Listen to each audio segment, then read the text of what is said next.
জাগিলে অসম বাচিব দেশ নহলে হ'ব বাংলাদেশ।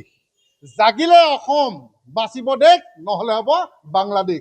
গতিকে আমি বাৰে বাৰে অসমীয়া যুৱ মঞ্চই কৈ আহিছোঁ, আমি দিল্লী পৰ্যন্ত গ'লো যে অবৈধ মিয়া বাংলাদেশীক খেদিব লাগে, বাংলাদেশত থৈ আহিব লাগে। সেয়েহে আজি মই আজি তিনিচুকীয়াত উপস্থিত আছোঁ। যোৱাকালি মই গোলাঘাটত উপস্থিত আছিলোঁ, তাতো শ আমাৰ যুৱকক মই জনাই থৈ আহিছোঁ। আজি ইয়াত আপোনালোকে কেমেৰাটো ঘূৰালে দেখিব যে শ যুৱকে ৰৈ আছে অবৈধ মিয়া বাংলাদেশী খেলিবলৈ। আৰু আজি মুখ্যমন্ত্ৰী যেনেকৈ গ্ৰীণ ছিগনেল দি দিছে, আমি ইয়াত ছিগনেল দি দিছোঁ। কাৰণ সিহঁতে কি কৰিছে যে মিয়া লেণ্ড লাগে, মিয়া মিউজিয়াম লাগে। গতিকে 15-20 বছৰ পিছত কি হ'ব আমাৰ অসমৰ জনগণে বুজি পোৱা নাই। গতিকে আমি এইটোৱে কথা ক'ব বিচাৰিছোঁ, আফটাৰ 15-20 ইয়াৰ্ছ যেনেকৈ আজমল ছেট পুৰকিন্দা তেখেতে ভাষণ দিছে 420, এই 420 আজমল অপেন চেলেঞ্জ কৰিছোঁ, তই 15-20 বছৰ পিছত তই দেখুওৱা ইয়াত তহঁতৰ CM পাতি দেখুওৱা, চেলেঞ্জ কৰিছোঁ। তহঁতৰ CM তই যে কলি, এই যে আজমলে ক'লে যে 15-20 বছৰ পিছত এখন মিয়া ৰাজ্য হ'ব, মই এইটো দেখুৱাইছোঁ। এইটো তেজ গৰম হৈ আছে আজমল, তোক মই কৈ দিছোঁ, নেক্সট টাইম তেনেকুৱা ধৰণৰ কথা নকবি কিন্তু। আৰু অবৈধ মিয়া বাংলাদেশে অসম এৰি যাবই লাগিব, তাত কোনো ধৰণৰ কম্প্ৰমাইজ নহ'ব।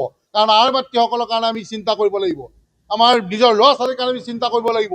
আফটাৰ 10-15 ইয়াৰ্ছত কি হ'ব আমি নিজে এতিয়া দেখি আছোঁ। এতিয়াই দেখিছোঁ চুৰ ডকাইত দগবাজ, নকল সোণৰ লগত জড়িত, ড্ৰাগছৰ লগত জড়িত, গৰু বেপাৰৰ লগত জড়িত, ড্ৰাগছৰ লগত জড়িত, চুপাৰ মেফিয়াৰ লগত জড়িত, বাইক চুৰ গাড়ী চুৰ সকলোতে জড়িত এই অবৈধ মিয়া বাংলাদেশী। গোটেই অসমখন খুলি খাই পেলাইছে, গোটেই ভাৰতখন খাই পেলাইছে। আজি মই এটাই কথা মই গৌৰৱ কৰিছোঁ, কোনো তাত সমৰ্থন নাই দেই। ভাল কামক সদায় প্ৰশংসা কৰে অসমীয়া যুৱ মঞ্চই। গতিকে এইটো কাৰণে প্ৰশংসা কৰিছোঁ যে অবৈধ মিয়া বাংলাদেশীৰ ক্ষেত্ৰত ন' কম্প্ৰমাইজ। কাৰণ মোৰ যোৱাকালি অৰুণাচলৰ পৰা এজন বন্ধুৱে ফোন মাৰিছে যে আমাৰ মুখ্যমন্ত্ৰীয়ে কৰিব নোৱাৰা কাম তোমালোকৰ মুখ্যমন্ত্ৰীয়ে কৰিছে। সিদিনা দিল্লীৰ পৰা ফোন মাৰিছে যে আমাৰ মুখ্যমন্ত্ৰীয়ে কৰিব নোৱাৰা কাম তোমালোকৰ অসমৰ মুখ্যমন্ত্ৰীয়ে কৰিছে। গতিকে শুনিয়ে ভাল লাগে যে আমাৰ অসমৰ মুখ্যমন্ত্ৰীয়ে অসমৰ স্বাৰ্থত, অসমৰ জনগণৰ স্বাৰ্থত যে অবৈধ মিয়া বাংলাদেশে কি কৰিব পাৰে 15-20 বছৰ পিছত সেই কথা চিন্তা কৰি এতিয়াই যে বিতৰণৰ কথা চিন্তা কৰি আছে, গ্ৰীণ ছিগনেল দিছে, আমি ভাল পাইছোঁ। কাৰণ কেলৈ চাওক, আমাৰ সত্ৰ মাটি, জলাশয় মাটি, ফৰেষ্ট লেণ্ড, গোটেই লাখ বিঘা মাটি অবৈধ মিয়া বাংলাদেশে কি কৰিছে, দখল কৰি ৰাখি দিছে। এতিয়া কোনে উচ্ছেদ কৰিছে, কিমান কষ্ট হৈছে সন্মানীয় মুখ্যমন্ত্ৰী ডাঙৰীয়া।